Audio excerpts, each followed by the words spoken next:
Good afternoon, Trinidad and Tobago. I'm Rishi Harinanan. C News is live at noon.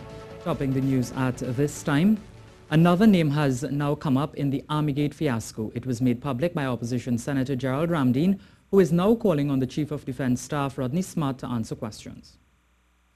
Tonight, I want to ask Rodney Smart, Brigadier Rodney Smart, whether Lieutenant Colonel Roger Carter was the senior operations officer at the Trinidad and Tobago Defence Force in October of 2015 and was in charge of the operation when this incident took place. Mr. Ramcharan also wants Mr. Smart to say if Carter got a promotion in 2016. Promoted to the position of colonel, full colonel, after this incident took place. I want to ask Rodney Smart whether that promotion took effect later that year in October, the promotion that was given to Colonel Roger Carter on the 1st of March 2016. In October 2015, photos of two children said to be that of the Attorney General were photographed holding high-powered rifles at the Army's base in Komoto. Since then, questions have been raised as to who was in charge when that incident took place. The former Chief of Defence Staff, Kevin Ramcharan, was brought into the mix along with several other high-ranking Defence Force officials. The report of the Board of Inquiry into the incident, however, did not name Mr. Ramcharan, nor did it state that he had any knowledge of the range practice. The United National Congress files a case against the Attorney General and government in the High Court for what it says is their failure to appoint the Protective Service Compensation Board. The action is filed on behalf of Fazal Ghani, a police officer who in 2006 slipped and fell while descending a flight of stairs at his workplace at the anti-kidnapping unit at Brecon Castle, Couva. As a result, he was unable to work. According to the opposition leader, Mr. Ghani had filed for compensation. Mrs. Prasad Bisesa said the Privy Council previously ruled that he be paid by government. The claim said this was not done.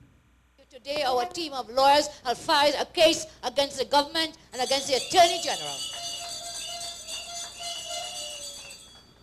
And we will take them to court. My team comprises Gerald Ramcharan, I think Sean is also with us, a team of lawyers. We filed our case today. I will go to court myself. I'll put on my court clothes, and with a team of lawyers, I'll prosecute this claim. Mrs. Prasad Bisesa explained that the purpose of this case, among other things, was to get government to appoint the compensation board. Mr. Ghani's claim, basically, is to seek from the court a declaration that the failure of the state, its servants, agents, and more particularly the cabinet of the government of Trinidad and Tobago to appoint members of the compensation committee amongst a breach of its fundamental rights guaranteed under sections 4 and 5 of our Constitution. Some other news now. One man is dead and 3 others hospitalized after being shot early this morning. Reports say at around 12:20, the men were at a lane at Sunshine Avenue, San Juan, when gunmen approached and opened fire. The 4, Ronnie C. Charan, Cornelius Samuel, Davian Gat, and Kareem Sidney, were all hit. Sidney was pronounced dead on arrival at hospital. The other 3 are said to be in critical condition. The University of the West Indies is today seeking to clarify a newspaper article which said the institution will be lowering its matriculation requirements and cited the changes to the Government Assistance for Tertiary Expenses program as the main contributor to the matriculation adjustments. In a statement, UWI said the CXC selection criteria only applies to the Certificate of Public Administration and not the degree programs. It said programs like the CPA can be used as a bridging program to bring students up to the qualification levels required for entry to degree programs. UWI said the current CPA requirement is for 5 O-levels or equivalent. The qualifications for entry into degree programs at the University of the West Indies have not changed. UWI explained that the entry qualifications for the CPA program have been expanded in keeping with university matriculation requirements to allow for applicants with at least 3 or 4 CXC passes to now be assessed against additional criteria that reflect sufficient prior learning through experience, professional development, or formal qualification.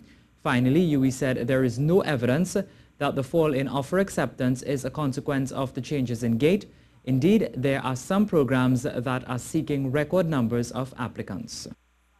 This is the C News Live report at noon. Remember, you can keep up to date with all the latest news on our website at ctvtt.com. or you can check out our Facebook and Twitter pages at CNews Live.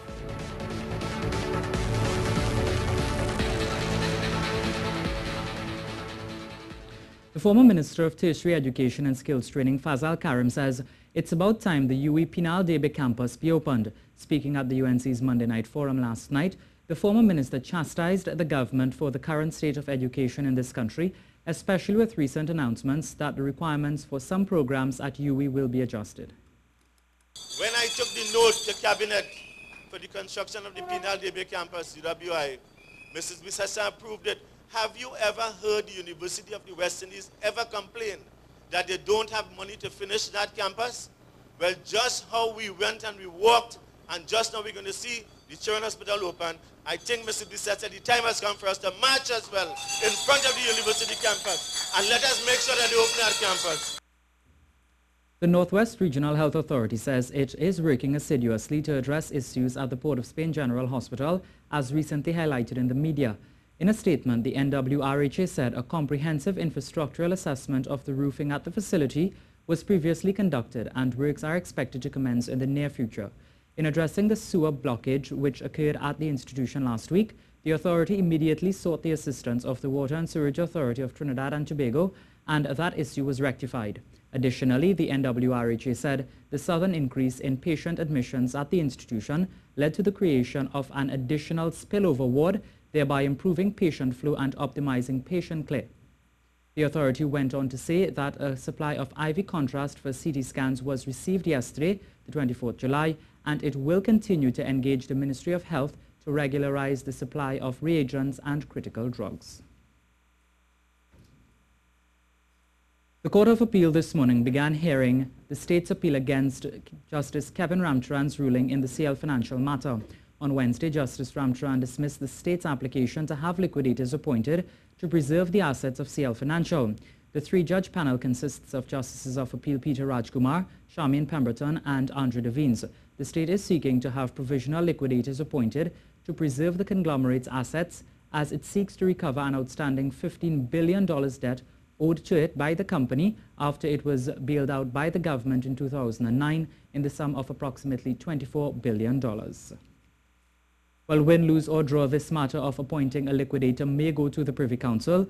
The view of Chairman of the CLICO Policyholders Group, Peter Permel. Win, lose or draw, I'm anticipating a further appeal, possibly asking leave of the Court of Appeals to go to the Privy Council. Okay. So if the state loses, I suspect they are going to ask for leave to go to the Privy Council.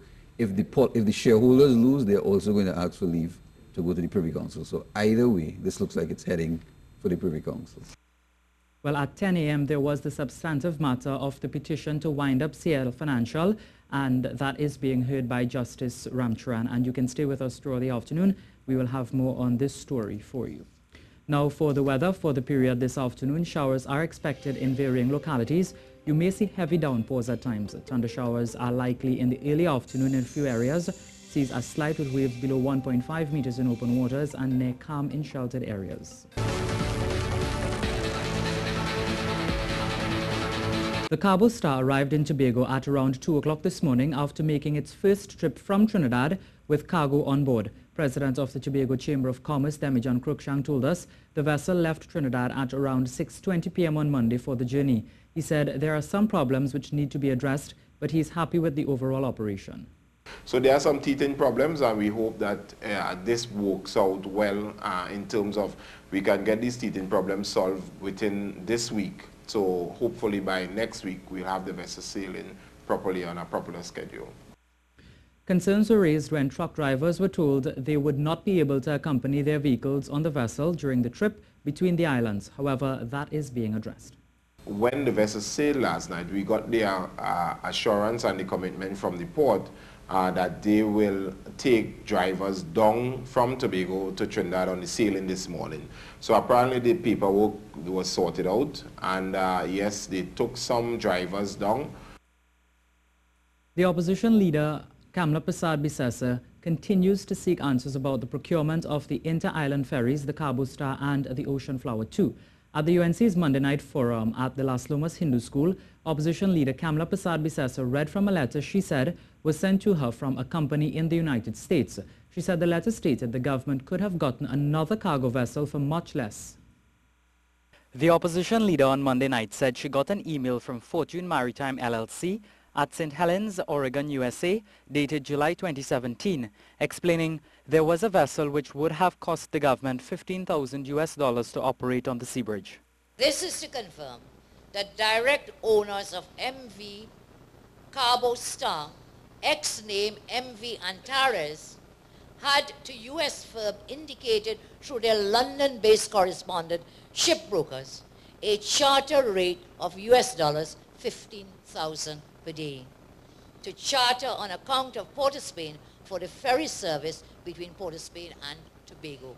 Government is now paying $22,500 per day for the Cabo Star, which was leased from a company called Bridgman's Trinidad LP. Mrs. Prasad Bisesa again asked, who are the shareholders? We can find no record in the company's registry of Trinidad and Tobago. How could a company not be registered here, be given this charter party with the government of Trinidad and Tobago, with a name of Bridgman's Trinidad LPC? So, Minister Rohan, over to you. She went on to say a team from Bridgman's Trinidad LP did come to Trinidad in May and June 2017, but they were here to offer technical advice. Later in June, the company bought the Ocean Flower 2, which was leased to Trinidad and Tobago. The Ocean Flower 2 was sold from its original owners 26th of June 2017. So they bought this boat 26th of June 2017, and guess what? I think it's about the 30th of June, a few days later, in a charter party to lease it to Trinidad and Tobago. How can they buy this thing, Ocean Flower 2, 26th June, and 4 days later, they're in contract with the government of Trinidad, the Port Authority of Trinidad and Tobago? According to the opposition leader, the Cabo Star is to be inspected in August to see if it meets the health and safety requirements. She said in March 2017, it didn't. Well, CNews News tried calling the chairman of the Port Authority on this matter. However, calls to her phone went unanswered. Some other news now. President of the Prisons Officers Association, Sarah Richards, wants to know if government is waiting for a major incident to happen at the prison for their concerns to be addressed. Over the past week, the association has been calling for improved security measures, especially at the maximum security prison in Golden Grove. It even went as far as calling for the Prime Minister to fire Edmund Dillon as the Minister of National Security, since he has not been addressing their concerns. This morning, Mr. Richards again highlighted the issues prisons officers face and said more focus needs to be placed on fixing them. Imagine that facility and a maximum security prison having no alarm system. Imagine such a prison have chronic water shortages. Imagine such a prison doesn't have the type of safety equipment that afford officers to do their job in an effective manner.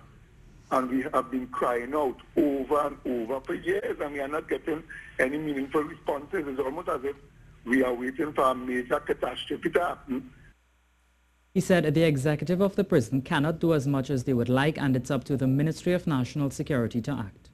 Prison hasn't occupied any high priority in the national scheme of things. That is the problem. And there's more focus on agencies that the public can see, such as the police and such as other agencies more visible to the public. And I think that is a political situation. Trinidad and Tobago is being advised to up its exports to Costa Rica in an effort to achieve a balanced trading relationship with the neighboring country. Speaking at a meeting today, CEO of the Trinidad and Tobago Chamber of Industry and Commerce, Mr. Gabriel Faria, said there must be a new normal between both countries. A trade agreement must have balanced trade. So while they are very focused on exporting into Trinidad, they also want to facilitate the import of products into Costa Rica. In 2016, Trinidad and Tobago exported $16 million in goods to Costa Rica, while its imports were $59 million. While the Chamber CEO noted that the gap was as a result of the closing of the steel mill, with this country previously supplying steel to Costa Rica, he said new avenues must be explored.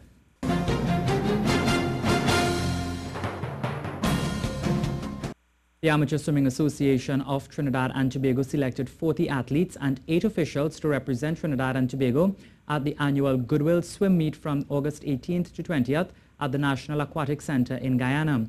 Among the athletes included Zachary Anthony, who won the 8 and under male category at Goodwill last year and is eyeing more success, but in the older 9 to 10 boys division this time around. Joy Blackett, who is also in the 9 to 10, is expected to take her local dominance regionally when she spearheads the girls' bracket in Guyana. Two-time Olympian Chantel McLean has hung up her swimmer for the coach's whistle and is the head coach of the Goodwill team. Goodwill is a 5-nation swim meet held every year featuring the best 10 and under talent from Suriname, Guyana, Barbados, St. Lucia and Trinidad and Tobago. Bahamas has been invited as a guest team this year. Team TTO will defend its title, seeking to beaver trick this time around, having won in 2014 in Suriname, 2015 here at home, and again last year in St. Lucia. All's well that ends well, and that maxim was never more relevant than yesterday as Santa Rosa FC striker Karen Clark got to travel with the Trinidad and Tobago squad for Guayaquil, Ecuador on Monday after obtaining his passport earlier in the morning. Clark, the 31-year-old striking sensation, is the second-tier TT Super League, was originally sidelined from coach Dennis Lawrence's final 19-man squad announced on Saturday after unsuccessful attempts to obtain a new passport on Friday. But there was better news for him on Monday as he was the proud holder of a spanking new passport document which allowed him to take his place in the 19-man squad, displacing the veteran Carlos Edwards, who was to miss the trip originally. A grateful Clark thanked all who worked with him and the Football Association to ensure he got his travel documents in time to make the trip and described his experience with the national team all of last week as an eye-opening experience. He vowed to give off his best and see what happens.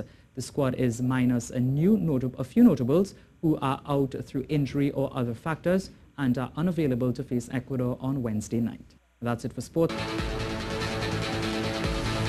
Well, that's how we end the C News Report at noon. I'm Rishi Harinan, and remember, for up-to-date and breaking news throughout the day, visit the C News website at ctvtt.com. Have a good afternoon.